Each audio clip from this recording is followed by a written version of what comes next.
Jadi di masa hidupnya tidak ada yang mencatat, 200 tahun kemudian setelah wafatnya tidak ada yang mencatat, tapi 550 tahun kemudian itu baru ada yang mencatat. Nah, itu sumber referensinya itu dari mana?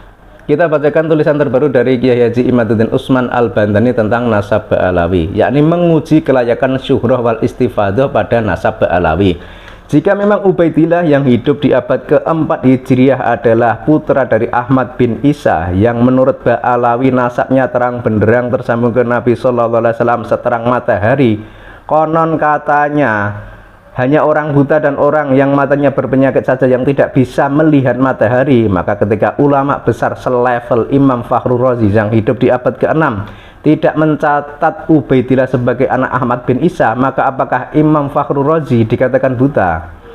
Jadi sudah jelas dalam sejarah itu kan, kalau menurut versi Ba'alawi ya, Ubaidillah itu kan hidup di abad ke-4 Hijriah, sementara Imam Fakhrur Razi itu hidup di abad ke-6. Dan semua juga tahu bahwa Imam Fakhrur Razi itu seorang ulama ternama, seorang ulama hebat. Sehingga jika misalnya Imam Fakhrur Razi itu kok tidak mencatat Ubaidillah sebagai anak Ahmad bin Isa, apakah bisa dikatakan bahwa Imam Fakhrur Razi itu dikatakan buta? Kan tidak mungkin. Sehingga dari sini sudah jelas ya, bisa diambil kesimpulan bahwa kala itu yang namanya Ahmad bin Isa itu kan seorang ulama juga, seorang yang ternama. Sehingga tidak mungkin kalau keturunannya atau putra-putranya atau putri-putrinya misalkan ada, kok tidak dicatat oleh sejarawan atau ulama di masanya. Itu kan tidak mungkin, karena dia kan orang terkenal. Sehingga misalkan di abad 4 Hijriah itu kok tidak ada kitab yang menyatakan bahwa Ubaidillah itu adalah anak dari Ahmad bin Isa, yaitu harus dipertanyakan. Kemudian 200 tahun kemudian di abad ke-6 ada juga seorang ulama hebat bernama Imam Fakhrur Razi. Di abad ke-6 itu Imam Fakhrur Razi itu juga tidak mencatat bahwa Ubaidillah itu adalah anak dari Ahmad bin Isa. Jadi dari sini kan sudah jelas, melalui historis seperti ini kan sudah jelas bahwa memang Ubaidillah itu tidak tercatat sebagai anak dari Ahmad bin Isa. Kita lanjut dulu ya. Ulama besar sekali Imam Fakhrur Razi yang masa hidupnya hanya berjarak 200-an tahun dengan Ubaidillah, maka tidak mungkin Imam Fakhrur Razi tidak mencatat nama Ubaidillah sebagai putra Ahmad bin Isa di dalam kitabnya Al-Syajarah Al-Mubarakah. Jika memang Ubaidillah itu benar-benar sepanjang masa identitasnya terkenal dari mulut ke mulut sebagai putra dari Ahmad bin Isa, seperti terkenalnya matahari yang terkenal sepanjang masa. Jadi dalilnya seperti ini ya. Kalau misalkan si Ubaidillah ini benar-benar tercatat atau benar-benar anaknya dari Ahmad bin Isa, ya otomatis masyarakat kala itu juga tahu. Sehingga tidak mungkin kalau tidak dicatatkan dalam sebuah sejarah atau dicatatkan dalam buku nasab, itu kan tidak mungkin. Sehingga misalkan di catatan buku nasab itu tidak ada nama Ubaidillah sebagai anak Ahmad bin Isa, yaitu pasti diragukan silsilahnya atau statusnya si Ubaidillah ini. Kan logikanya seperti itu. Pertanyaannya, Habib Ali Al-Sakron yang hidup 550 tahun setelah wafatnya Ubaidillah dalam kitab yang ditulisnya bernama Burqatul Muthiqah yang ditulis pada tahun 895 Hijriah menulis bahwa Ubaidillah yang berputra Alawi adalah anak Ahmad bin Isa. Apa sumber informasinya?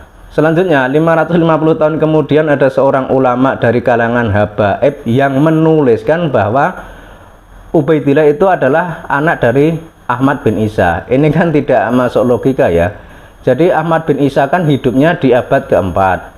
Di abad keempat itu tidak ada ulama yang mencatatkan dalam kitab nasab bahwa Ubaidillah itu adalah anak dari Ahmad bin Isa. Sementara Ahmad bin Isa itu adalah seorang ulama yang ternama, yang terkenal. Jadi tidak mungkin kok tidak diketahui oleh orang-orang di masa itu kalau dia itu mempunyai anak bernama Ubaidillah. Tapi faktanya tidak ada pencatatan yang menyatakan bahwa Ubaidillah itu adalah anak dari Ahmad bin Isa. Itu di abad keempat. Kemudian 200 tahun kemudian di abad ke-6 ada ulama besar bernama Imam Fakhrur Razi, itu juga tidak mencatat kalau Ubaidillah itu adalah anak dari Ahmad bin Isa. Jadi di abad keempat semasa dianggap hidupnya Ubaidillah itu tidak ada ulama yang mencatat yang menyatakan bahwa Ubaidillah itu adalah anak dari Ahmad bin Isa. Kemudian di abad ke-6 itu juga ulama besar sekali Imam Fakhrul Razi itu juga tidak mencatatkan bahwa Ubaidillah itu adalah anak Ahmad bin Isa. Tapi 550 tahun kemudian, yakni di tahun 895 Hijriah, ada seorang Habib bernama Ali Al-Sakron itu justru menuliskan bahwa Ubaidillah itu adalah anak dari Ahmad bin Isa. Ini kan kalau dihubung-hubungkan sejarahnya kan tidak nyambung ya. Jadi abad keempat ketika dinyatakan masa hidupnya Ubaidillah itu tidak tercatat sebagai keturunan dari Ahmad bin Isa. Tidak ada ulama yang mencatat bahwa si Ubaidillah ini adalah keturunan atau anak dari Ahmad bin Isa. Itu di abad keempat, di mana diyakini sebagai masa hidupnya Ubaidillah. Kemudian di abad ke-6, 200 tahun kemudian dari dinyatakan wafatnya Ubaidillah, itu juga tidak tercatat kalau Ubaidillah ini adalah anak dari Ahmad bin Isa. Tapi 550 tahun kemudian itu baru dicatat. Nah ini kan aneh. Jadi di masa hidupnya tidak ada yang mencatat, 200 tahun kemudian setelah wafatnya tidak ada yang mencatat, tapi 550 tahun kemudian itu baru ada yang mencatat. Nah itu sumber referensinya itu dari mana? Kok bisa mengatakan bahwa Ubaidillah itu adalah anak dari Ahmad bin Isa? Sementara Imam Fakhrul Razi saja yang 200 tahun lebih dekat dibanding Habib Ali Al-Sakron masa hidupnya dengan Ubaidillah tidak mencatat dalam kitabnya Al-Sajarah Al-Mubarakah. Lalu bagaimana melogikakan dan menerapkan isbat nasab Ba'alawi secara suhra wal istifadho atau terkenal sepanjang zaman bahwa Ubaidillah adalah putra Ahmad bin Isa jika hal di atas saja terasa janggal? Dari sudut pandang sejarah sulit dibuktikan dan dari sisi syuhrah wal istifadho juga janggal. Jadi seperti penjelasan di atas tadi ya, Ubaidillah itu kan dianggap hidup di abad keempat. Lah anehnya di abad tersebut, di abad keempat itu tidak ada ulama yang menyatakan atau mencatat nasabnya Ubaidillah sebagai anak dari Ahmad bin Isa. Padahal Ahmad bin Isa itu seorang ulama ternama, seorang ulama yang hebat, yang terkenal. Sehingga tidak mungkin kalau anaknya itu kok sampai tidak diketahui. Sehingga misalkan di abad keempat itu nama Ubaidillah itu kok tidak dicatat sebagai anak dari Ahmad bin Isa, itu berarti memang Ubaidillah bukan anak dari Ahmad bin Isa. Kemudian 200 tahun berikutnya di masa ulama besar Imam Fakhrul Razi itu juga tidak mencatat kalau Ubaidillah itu adalah anak dari Ahmad bin Isa.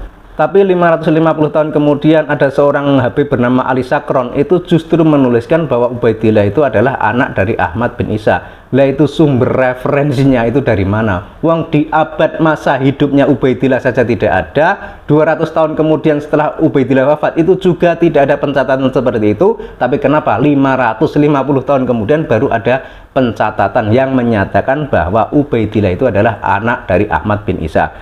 Jadi sudah jelas bahwa narasi-narasi seperti ini atau pengklaiman seperti ini memang terbantahkan ya. Jadi secara logika itu tidak masuk akal.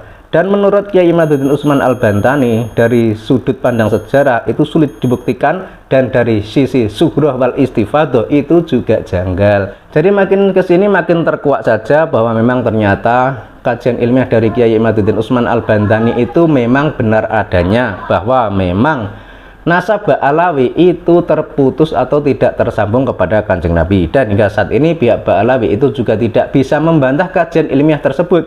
Kemudian melalui tes DNA mereka juga tidak berani. Itu berarti memang nasab Ba'alawi itu terputus dan tidak tersambung kepada Kanjeng Nabi.